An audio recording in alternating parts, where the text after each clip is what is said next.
How to delete all email in Outlook. Guys, in this video tutorial I'm going to show you the simple way that you can delete all emails in Outlook. So guys, let's start with the video. Before starting, I request you to like this video, hit the like button, subscribe my channel, and don't forget comments below. Okay, so just open your Outlook here and just select the inbox, which inbox you want to delete all. So I just select this inbox or folder. Now what you need to do, just click on any email.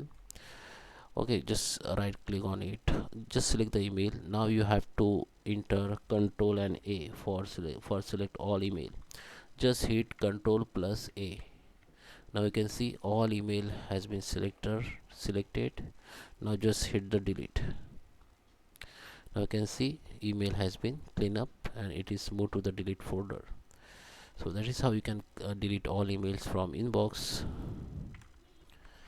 And if you are using the web version, that here also you can delete all emails. Just open your web version and just select the inbox. Now go to this select all message. Now click on empty folder, so it will be all delete. Message will be delete, but it will be moved to the delete items, and here it will be present for 30 days. You can delete from here also. Just select all and just empty folder, it will be moved, it will be permanently delete. Okay, that is how you can delete all emails from Outlook. I hope you like this video. Please subscribe me. Thank you for watching.